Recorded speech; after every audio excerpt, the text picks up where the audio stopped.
Assalamualaikum warahmatullahi wabarakatuh. Perkenalkan, nama saya Risma Mediana. Di sini saya akan menampilkan video micro teaching saya dengan materi yang berjudul Persebaran Flora dan Fauna di Indonesia dan di Dunia. Selamat menyaksikan. Assalamualaikum semuanya. Waalaikumsalam, Ibu. Gimana kabarnya nih hari ini? Baik, Bu. Alhamdulillah. Alhamdulillah. Syifa, gimana kabarnya? Baik, Bu. Alhamdulillah. Ibu gimana kabarnya? Alhamdulillah, lihat Ibu sehat walafiat sekarang. Bisa ngajar kalian di sini. Alhamdulillah. Sebelum kita mulai kelas, ada baiknya kita kita doa dulu aja kali ya. Siapa yang mau pimpin? Syifa atau Alfian? Syifa, Bu. Oh ya, silakan Syifa ya. Pimpin dulu. Baik, sebelum kita mulai pelajaran hari ini, alangkah baiknya untuk kita berdoa buat kepercayaan masing-masing. Berdoa dimulai. Amin. Amin, amin, ya rabbal alamin. Nah, tadi kita sudah mulai dengan doa. Semoga ilmu-ilmu yang nanti Ibu sampaikan bisa diaplikasikan atau bisa nyata gitu di dalam kalian ya, di dalam kehidupan kalian juga. Nah, untuk hari ini kita akan masuk ke subbab baru nih, yaitu sebaran flora dan fauna baik di Indonesia maupun di dunia. Oke, kita lanjut aja. Nah, sebelum kita masuk ke dalam materi yang lumayan banyak ini, Ibu mau nanya nih, kira-kira dari manakah asal wilayah fauna di bawah ini nih? Ada yang tahu gak nih siapa aja? Maksudnya hewan apa aja nih dan dari mana aja asalnya? Saya tahu, Bu. Iya, silakan Syifa. Ini pasti komodo yang sebelah kanan. Iya, dari mana tuh? Komodo. Kalau komodo di mana tuh? Kalau komodo di NTT, Bu. Pintar. Saya, Bu, saya. Iya, yang mana? Yang tengah itu kanguru, Bu. Iya, dari mana kanguru kira-kira? Australia, Bu. Oh iya, pintar. Betul. Nggak salah. Mungkin yang terakhir ada yang bisa jawab? Harimau ya, Bu. Harimau. Iya, betul. Ya, Dari Febriani. Sumatera bukan sih, Bu? Iya, Sumatera, betul. Ini harimau Sumatera. Berarti kita udah lihat kan, di sini ada perbedaan gitu. Yang pertamanya harimau, yang kedua ini ada kanguru, yang ketiga ada komodo. Selanjutnya, ini baru kita melihat faunanya. Mungkin habis ini kita lihat. Nah, kira-kira dari mana sih asal wilayah flora di bawah ini? Ada yang tahu gak nih flora dari mana aja? Ayo. Itu bunga. Yang ini mana yang merah? Udah siap, Bu. Iya, dari mana coba? Ada di Nusa Tenggara, Ibu. Iya, nanti kalau salah apa sebutin aja, nanti Ibu benarkan ya. Saya nggak tahu, Bu, yang sisanya. Oh iya, oke. Ini mungkin nggak terlalu terkenal ya. Mungkin kalian lebih terkenal ini ya, Rafflesia arnoldi. Iya, Karena kita betul. bisa nemu ini di Kebun Raya Bogor. Jadi kalau kita nggak perlu jauh-jauh dari kata Alibada ke Flores, nggak usah jauh-jauh ya. Kita bisa di ya, silakan di next dulu aja. Nah, tadi kita udah lihat nih, ada fauna sama flora. Kenapa sih kira-kira kalian berpikir ya sih kenapa bisa berbeda gitu flora fauna antara satu dengan yang lainnya, apalagi di Indonesia nih? Kira-kira faktor apa saja yang menyebabkan persebaran flora dan fauna di Indonesia itu berbeda dan di dunia itu berbeda? Ada yang bisa jawab dulu? Nggak tahu, Bu. Siapa yang nggak tahu? Nggak tahu. Oke, kita langsung bahas aja. Nah, ini ada 4 poin yang mungkin menjadi faktor utama dari perbedaan persebaran flora dan fauna baik di dunia maupun di Indonesia. Yang pertama itu ada iklim, kedua ada tanah, topografi, dan faktor biotik. Nah, sebelum Ibu membahas satu persatu, Ibu mau nanya lagi nih. Kita sekalian interaktif aja ya anak-anak. Kira-kira tahu gak sih kenapa iklim itu menjadi faktor dalam persebaran flora dan fauna di Indonesia maupun di dunia? Nggak tahu, Bu. Emang kenapa, Bu? Kok iklim bisa jadi salah satu faktornya, Bu? Nah, hewan ada yang hidup di iklim panas dan iklim dingin, Bu. Nah, betul. Nanti Ibu akan tambahkan. Dingin ya, Bu, di kutub utara. Nah, betul. Itu salah satu contohnya yang bisa kita ambil untuk faktor-faktor yang mempengaruhi persebaran flora dan fauna di dunia maupun Indonesia berbeda. Kita next saja. Next. Nah, iklim. Faktor iklim termasuk di dalamnya ada suhu, kelembapan udara, dan angin sangat besar pengaruhnya terhadap kehidupan setiap makhluk di dunia. Kenapa bisa keadaan suhu, kelembapan udara, sama angin itu menjadi penentu pengaruh kehidupan setiap makhluk manusia? Ada yang tahu? Karena makhluk hidup memiliki ketahanan hidup yang berbeda-beda, Bu. Betul, bisa.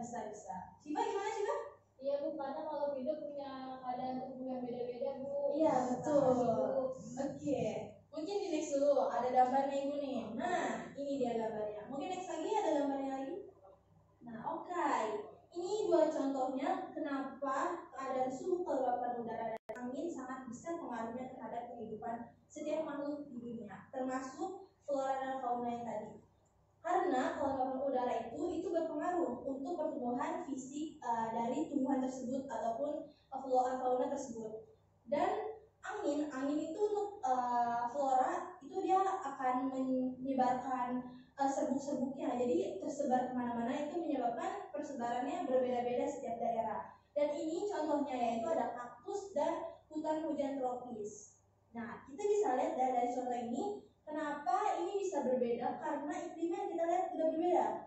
Di gambar kaktus ini, kenapa kaktus bentuknya seperti ini? Ayo, siapa yang bisa jawab?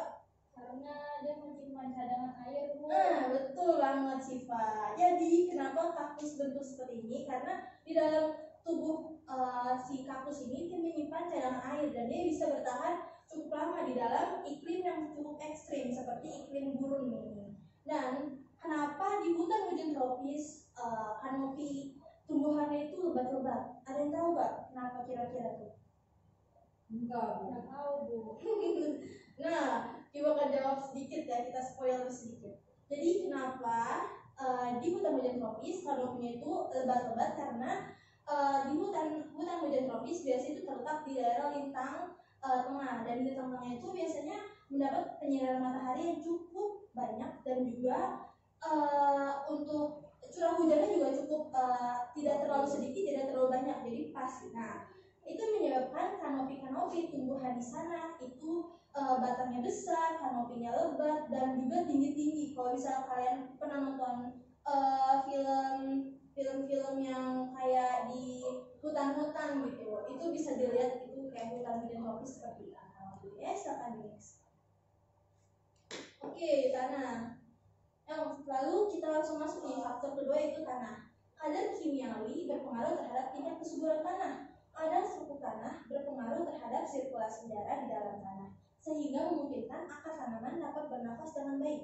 Keadaan tekstur tanah berpengaruh pada daya serap tanah terhadap air. Suhu tanah berpengaruh pada pertumbuhan akar dan kondisi air di dalam tanah. Jadi kita bisa mendapat poin-poinnya itu, yang pertama ada kadar kimiawi yang di dalamnya ada kesuburan tanah, terus juga ada di bawahnya ada keadaan tekstur tanah, dan juga ada suhu tanah. Dan itu salah satu penyebab kenapa juga nih hewan-hewan ataupun tumbuhan itu bervariasi. Seperti contohnya nih, ibu ambil di Google itu salah satu sabana.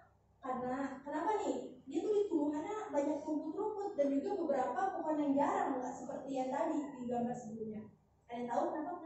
Enggak, Bu. Nah, karena yang pertama tekstur tanahnya. Tekstur tanah di dalam sabana ini dia tuh kurang untuk menyerap air, dan juga untuk pernapasan tanamannya oksigennya kurang masuk, jadi mereka memilih seperti itu. And the next, nah, topografi. Faktor topografi meliputi ketinggian dan kemiringan lahan. Ketinggian suatu tempat erat kaitannya dengan perbedaan suhu yang akhirnya menyebabkan pula perbedaan kelengasan udara. Nah, oke, kita gambarin nih biar makin jelas. Nah, ini salah satu pembagian wilayah pembagian tumbuhan atau flora berdasarkan ketinggiannya. Ada tahu nggak ini siapa nih? Dia dari siapa nih yang menciptakan pembagian ini? Itu Bu. Ayo. Lupa. Ayo, siapa? Ayo. Lupa Bu. Oke, ini yang membagi klasifikasi ini adalah iklim Junghun. Nah, kenapa iklim Junghun akhirnya dia membagi klasifikasi seperti ini? Karena dia melihat, oh ternyata di daerah atas itu nggak ada tanam budidaya, walaupun ditanami dengan bisa kopi di daerah ukuran 1.500 gitu. Kita mau taruh di 2.500 itu nggak akan tumbuh karena itu tidak sesuai dengan tanahnya, dengan kemiringannya juga dan ketinggiannya juga. Jadi di sini kita bisa lihat ya beberapa tanaman-tanaman atau jenis tanaman yang bisa ditumbuhi berdasarkan ketinggian-ketinggian. Jadi kalau misalnya kalian nanti mau usaha bisa buka kebun teh, kebun kopi, bisa dilihat dulu ketinggiannya, jangan sampai kalian salah menanam. Yang ada kalian rugi nanti teman-teman. Anak-anak. Silakan. Oke, selanjutnya itu ada faktor biotik. Faktor biotik di dalamnya termasuk manusia, hewan, dan tumbuhan. Oke, kita lihat gambarnya. Oke. Silakan. Oke, dan satu lagi gambarnya. Kenapa? Faktor biotik ini berpengaruh juga salah satu pengaruh dalam persebaran flora dan fauna di dunia maupun Indonesia. Nah, siapa yang bisa? Nggak tahu. Oke, jadi memang sih nggak tahu semua karena ibu baru mengajarkan sekarang.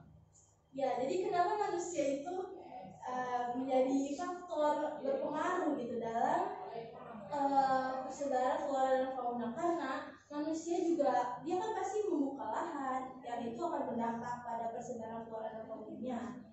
Dan juga serangga ini selain dia mempunyai fungsi untuk manusia, kayak misalnya dia bisa menghasilkan madu yang bermanfaat bagi manusia, selain itu dia bermanfaat juga bagi tumbuhan karena dia itu membantu menyebarkan serbuk-serbuk sari bunganya. Jadi mereka itu mengambil serbuk sari bunganya dan mereka itu menebarkan gitu di daerah-daerah. Dan juga tumbuhan juga berpengaruh loh itu dalam persebarannya. Nah, ini bisa lihat ibu udah mencatat poin-poin pentingnya, yang untuk manusia karena dia mengubah lingkungan dengan memenuhi kebutuhan tertentu. Yang hewannya menyebarkan tumbuhan flora yang tadi dengan serbuk-serbuk sarinya, dan yang tumbuhan itu menyuburkan tanahnya. Oke, lanjut. Nah, karena kita sudah mempelajari faktor-faktor yang menyebabkan persebaran flora dan fauna di Indonesia dan dunia berbeda, kita langsung masuk nih ke persebaran flora dan fauna di Indonesia. Jadi sebelum kita melihat dunia, ada baiknya kita melihat negara kita sendiri seperti apa dan hewan-hewan seperti apa yang ada di dalamnya, begitupun dengan tumbuhannya. Oke. Nah, siapa yang pernah dengar Alfred Russel Wallace dan Max Carl Wilhelm Weber? Ada yang pernah dengar di buku-buku? Pernah, Bu. Betul. Apa tuh dia? Kenapa? Dia itu yang membuat garis Weber. Betul banget. Emang hebat ya orang-orang dulu bisa menciptakan garis khayal dan membagi-baginya gitu. Emang hebat banget. Dan ini ibu sudah tampilkan petanya itu berdasarkan dari hasil penelitian Alfred Russel Wallace dan Max Carl Wilhelm Weber. Ini tuh membagi Indonesia menjadi 3 bagian loh anak-anak. Yang pertama itu ada Indonesia bagian barat, Indonesia bagian tengah, dan Indonesia bagian timur. Dan ini juga berpengaruh juga pada floranya juga. Jadi floranya dan faunanya itu dibagi lagi nih, ada yang Asiatis, peralihan, dan Australis. Tadi Alifanya bilang, Kang Guru di mana Australis gitu, di Australia. Karena bener, karena dulu Indonesia kan menyatu ya, bagian Papua ini menyatu dengan Australia. Makanya hewan-hewan Australis itu ditemukan di Papua karena pada dulunya itu sempat menyatu, dan karena ada gempa dan juga ada pergeseran lempeng, akhirnya mereka berpisah. Dan ini dibatasi dengan garis Wallace dan garis Weber. Dan kita lihat keterangan itu barat menyatu dengan Asia atau paparan Sunda, ini barat. Jadi barat ini juga sama seperti di Papua, dia menyatu juga dengan benua Asia atau disebut Eurasia pada zamannya. Dan ini peralihan karena mereka itu antara di barat dan timur, makanya dinamakan peralihan. Dan timur yang tadi ibu sudah sampaikan menyatu dengan benua Australia dan disebut juga paparan Sahul. Oke, kita next. Oke, kita akan zoom. Oke, kita akan mempelajari pertama fauna Indonesia bagian barat. Oke, lanjut. Nah, baca tulisannya ya. Baca, Bu. Oke. Flora dan fauna Asiatis yang bagian barat. Jenis floranya itu ada kayu jati, cemara, kayu pinus, kayu damar, kayu ulin, bunga edelweiss, dan bunga bangkai atau Rafflesia Rafflesia arnoldi, anggrek, daun sam, dan kantong semar. Nih, kantong semar ibu sudah menampilkan gambarnya seperti gambar yang situ. Itu kantong semar. Jadi itu bisa ditemukan di daerah Sumatera dan daerah-daerah bagian barat lainnya. Kalau misalkan kalian suka ke kebun raya Bogor gitu, bisa dilihat. Rafflesia arnoldi nggak sejauh-jauh ya Alfiana ke Flores di kebun raya Bogor aja ya. Dan jenis tipe Asianya itu ada meliputi mamalia, terdiri atas biawak, bajing tanah, badak bercula satu, tapir, rusa, bajing terbang, banteng, bekantan, dan lain-lain. Ini bekantan lucu banget hidungnya teman-teman. Ya, jadi bekantan itu hidungnya seperti itu. Ibu juga sebenarnya nggak tahu kenapa hidungnya seperti itu. Tapi bekantan ini tuh yang icon Dufan ya teman-teman ya. Iya kan? Iya, aku tahu. Iya.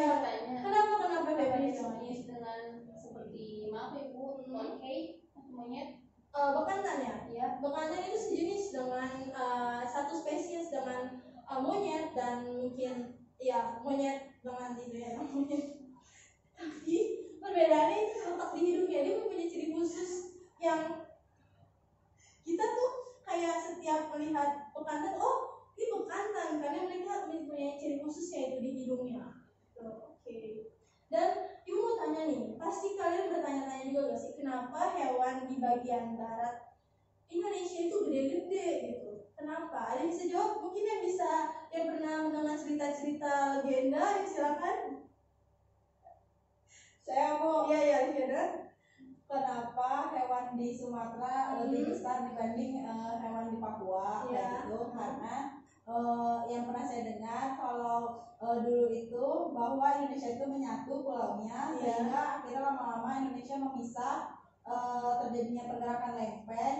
Jadinya hewan-hewan yang besar itu belum sempat melarikan diri ke wilayah timur tuh. Jadi makanya yang bisa menyelamatkan diri itu adalah hewan-hewan kecil. Pantes ya. Jadi kayak gajah bercula satu, terus apalagi yang gede-gede itu ada di bagian barat. Itu bisa jadi sih kayak gitu juga.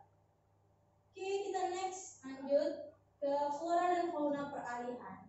Nah, flora fauna peralihan ini. Nah, ini tuh gambar ini merupakan flora yang namanya itu anggrek macan tutul. Yang tadi ibu sampaikan di awal-awal itu anggrek macan tutul seperti ini ya. Flora peralihan diantaranya ada kayu putih, kayu cendana, kayu putih lagi, anggrek hitam, anggrek putih, anggrek macan tutul, lontar dan cengkeh. Untuk fauna tipe peralihan antara lainnya ada tapir, anoa babi, rusa, kera monyet hitam, biawak. Wow, banyak juga ya. Ada komodo tadi. Komodo ternyata di daerah peralihan ya.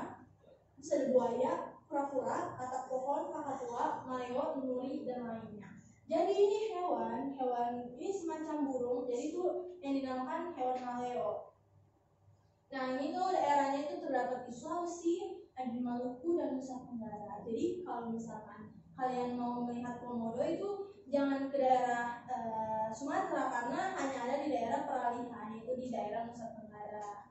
Makanya kenapa komodo itu menjadi salah satu hewan endemik, karena daerah peralihan itu biasanya disebut dengan hewan-hewan endemik karena mereka itu berbeda dengan hewan yang di barat maupun di timur. Oke, kita next aja. Yang terakhir ini ada flora dan fauna Australis. Jenis floranya meliputi matao, sagu, nipah, hutan mangrove, cendana, eboni, siwala, dan kaktus. Dan ini yang disebut, ya betul, ini ada kanguru jenis faunanya, ada walabi, landak semut, kanguru pohon beruang, landak irian, kanguru pohon, buaya air tawar, biawak, ular piton, dan lain-lainnya.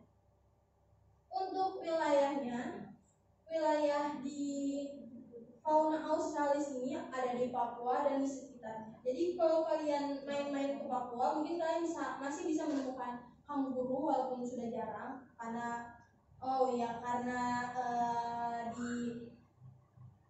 lebih banyak di Australia. Oke, kita lanjut aja lagi. Nah, ini terakhir ada persebaran flora dan fauna di dunia. Oke, jadi sebelumnya ini akan ibu tampilkan gambarnya. Ada persebaran flora di dunia itu ada hutan hujan tropis, sabana, gurun, taiga, dan tundra. Bisa kita lihat hutan hujan tropis itu kenapa ya tadi gue bilang kenapa daunnya kanopinya itu lebat dan batangnya tebal karena mereka terdapat di daerah ekuator atau di garis tengah khatulistiwa, makanya mereka tumbuhnya subur-subur. Dan sabana juga ini bisa kita lihat ya nanti, mungkin kalian bisa minta PPT-nya kayak gitu, dari bukan memberikan. Lanjut. Hutan hujan tropis, daerah tropis terletak antara garis balik utara 23 derajat 30 menit lintang utara sampai garis balik selatan. Tentu saja hanya wilayah yang terletak di daerah ini yang mempunyai hutan hujan tropis. Nah, tadi sudah disebutkan karena faktor iklimnya juga berpengaruh. Wilayah tersebut meliputi sebagian Asia, Afrika, dan Amerika Selatan. Ini contohnya hutan hujan tropis yang seperti di Amazon, juga ada di Riau, kita Indonesia, di daerah Kalimantan. Itu kenapa disebut jantung Indonesia ya, karena jantungnya dunia juga, karena mereka terdapat tumbuh-tumbuhan yang memang lebat-lebat juga. Oke, lanjut. Yang kedua itu ada sabana. Persebarannya di Amerika Tengah, Amerika Selatan, sebagian besar pada kawasan benua Afrika seperti Sudan dan Madagaskar. Nah, kalau kalian yang pernah nonton The Lion King, itu tuh sampai kayak hampir seperti ini tampilannya, karena mereka hanya sabana yang terdapat adanya rumput-rumput dan beberapa pohon tinggi. Nih untuk sabana, dan hewan-hewannya pun bisa dilihat ya seperti di film Lion King kalau kalian penasaran. Selanjutnya itu ada persebaran flora tundra, daerah tundra. Daerah tundra hanya terdapat di Arktik dan pulau-pulau dekat Antartika. Jadi tundra itu terletak di paling atas bumi dan paling bawah bumi. Jadi untuk tumbuh-tumbuhannya hanya terdapat lumut-lumut saja. Jadi kalau kalian menanam padi juga tidak bisa di sana ya teman-teman, anak-anak. Oke, lanjut. Nah, ini gurun nih. Kalian yang suka nonton Oscar Oasis nih, gurun banyak ditemukan di Sahara, Afrika, gurun Gobi di Mongolia dan Australia. Nah, gurun Gobi itu gurun terbesar ya, seperti yang kita tahu. Dan untuk penampilan gurun gitu, seperti ini ya, kita bisa lihat tadi kaktus adanya di gurun aja, karena bisa juga sekarang kan kaktus bisa disimpan di rumah-rumah yang kecil, itu kaktus hiasan ya. Kalau untuk kaktus gurun itu sepertinya tidak bisa ya. Oke, lanjut. Taiga kebanyakan terdapat di belahan bumi bagian utara, Siberia Utara, Rusia, Kanada Tengah, dan Kanada Tengah dan Kanada Utara. Ini hampir sama dengan tundra, namun untuk iklim taiga ini dia masih bisa ditumbuhi tumbuh-tumbuhan seperti cemara-cemara. Kalau misalkan kalian pernah menonton film Twilight itu, nah ini bisa, karena Twilight ini bisa di sini. Di daerah taiga itu banyak pohon-pohon yang seperti itu. Nah itu. Oke. Selanjutnya ada persebaran fauna di dunia. Oke, ini Ibu jelaskan ada Nearktik yang tropikal, Palearktik, Ethiopia, Oriental, dan Australia. Ini untuk burung-burungnya, ada persebaran burung-burungnya ya. Wow, tuh ada burung unta di Australia. Oke, di Nearktik, wilayah fauna Nearktik terdapat di belahan bumi utara, tepatnya di wilayah Amerika bagian utara dan seluruh wilayah Greenland. Nah, untuk wilayah Greenland ini bisa dihuni dengan hewan-hewan besar, kayak misalnya burung kutub, terus juga ada penguin. Jadi hewan-hewan tertentu yang hanya bisa hidup di daerah Nearktik karena mereka mempunyai bagian khusus gitu, kayak misalnya bulu yang tebal atau mungkin imunnya mereka yang kebal dengan udara dingin. Dan ada neotropik. Neotropik ini wilayah fauna neotropik tersebar dari Meksiko bagian selatan sampai Amerika Tengah dan Amerika Selatan. Jadi hewan ini bisa kita lihat, ini hewan alpaka ya teman-teman. Alpaka ini seperti domba tapi dia agak lehernya tinggi gitu, ada perbedaannya. Oke, lanjut. Dan ini ada Palearktik. Palearktik, wilayah persebaran fauna Palearktik meliputi hampir seluruh daratan Eurasia dan beberapa daerah di kawasan pegunungan Himalaya, Afghanistan, Afrika, Inggris, dan Jepang. Nah, ini hewan ciri khas dari Palearktik itu ada panda. Mungkin panda kenapa hanya bisa hidup di Cina gitu, karena mereka juga punya bagian-bagian tertentu yang menyesuaikan gitu. Hanya di Indonesia cuma ada di taman safari mungkin kita bisa lihat panda. Yang selanjutnya ada Ethiopian. Ethiopian itu wilayah persebaran fauna ini meliputi seluruh daratan benua Afrika, Madagaskar, dan daratan Arab bagian selatan. Ethiopian itu lebih seperti ini ya, sabana, karena hewan-hewannya pun seperti lemur. Ini lemur ya, kalau misalnya kalian tahu ini lemur. Terus ada jerapah juga, beberapa gajah juga karena mereka tersebar di benua Afrika. Oke.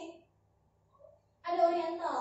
Wilayah fauna Oriental meliputi benua Asia beserta pulau-pulau di sekitarnya yang meliputi Sri Lanka, Filipina, Indonesia, dan negara lainnya. Nah ini nih contoh hewannya nih. Kira-kira ada yang tahu belum hewan apa nih? Nah, coba ini jadi PR ya teman-teman. Anak-anak. Bagaimana nih hewan apa namanya? Baik, Bu. Siap. Dan juga ada Australis. Wilayah persebaran fauna Australis meliputi benua Australia, Selandia Baru, Papua, Maluku, dan pulau-pulau kecil sekitar dan kepulauan Samudra Pasifik. Jadi Selandia Baru juga termasuk di dalam Australis. Karena di daerah-daerah Australia kan ada Selandia Baru, pulau kecil Selandia Baru itu termasuk ke dalam fauna Australis. Dan ini contoh burung cendrawasih. Kalau kalian pernah main ke Taman Safari atau Ragunan mungkin bisa menemukan atau taman ini juga ada kayak kata di taman burung ya gitu. Oke, sekian dari Ibu. Mungkin ada yang mau ditanyakan? Nggak ada, Bu. Oh, udah jelas ya. Oke. Jelas, Bu. Siap. Jadi mungkin kalau ada yang ingin ditanyakan bisa ini Bu ya. Iya, Bu. Ya, untuk selanjutnya iya. Ada apa? Oh iya. Makasih Olivia sudah mengingatkan. Jadi tadi ada PR ya gambar itu. Jangan lupa dicari. Oke, teman-teman semua jangan lupa dicari untuk gambar. Nah, itu namanya hewan apa. Sekian dari Ibu, kurang lebihnya mohon maaf. Wassalamualaikum warahmatullahi wabarakatuh. Waalaikumsalam warahmatullahi wabarakatuh. Terima